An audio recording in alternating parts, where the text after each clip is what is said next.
من رحمة أرحم الراحمين أنه نزل لنا سورة كلها أمل وكلها إشراق وكلها أنس يقرأها كثير من المكروبين، حتى ذكر أبو الفرج التنوخ أن من قرأها في شدة وفي كرب لعل بنية الله يفرج عنه. كلها تشع أمل وكلها تدعوك إلى أنه سوف يكون هناك فرصة وبشرة وغدا مشرق وأمل طيب، وأنا أوصيكم بالتفكر فيها والتأمل. قريب يقول لي أحد المشايخ أنه جاء هم وغم، قال فأخذت أرددها، قال وجاء الفرج مثل فلق الصبح. اسمع إلى هذه السورة وعظها، عارف أنك تحفظها وعارف أنك تكررها، لكن قف معها الآن وقفة ثانية. ألم نشرح لك صدرك ووضعنا عنك وزرك الذي أنقض ظهرك ورفعنا لك ذكرك فإن مع العسر يسرا إن مع العسر يسرا فإذا فرغت فانصب وإلى ربك فارغب.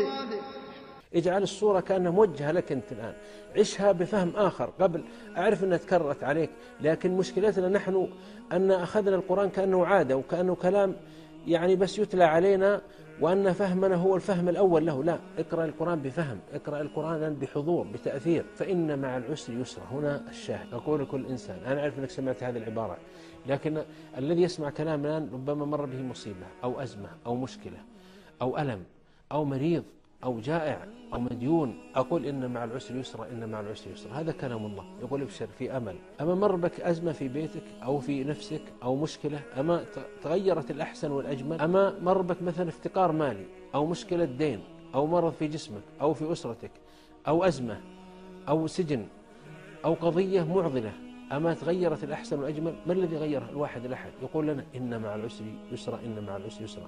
بشر نفسك بالأمل.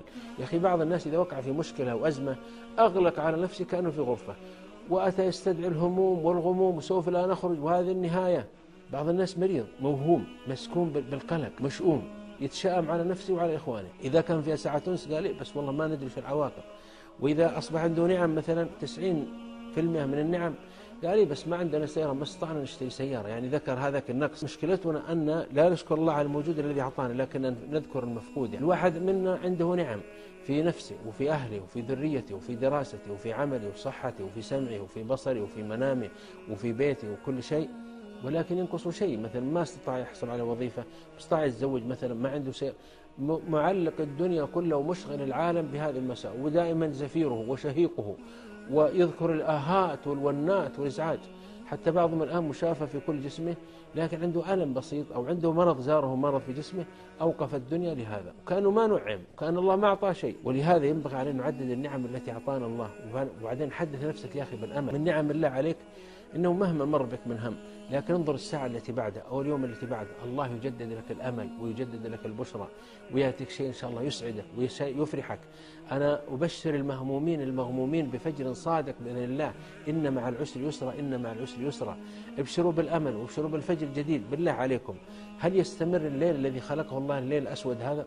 الفجر بعده، ثم تأتي الصباح، يأتي الصباح بنوره وبهائه وطلته المشرقة وبشمسه المضيئة. فيا إخوة منوا أنفسكم، دائما كرروا إن مع العسر يسرا، إن مع العسر يسرا. هذه الحياة هي حياة جميلة متى ما نظرناها بجمال، ومتى ما توكلنا على الله، ومتى ما جعلنا شعارنا إن مع العسر يسرا، إن مع العسر يسرا.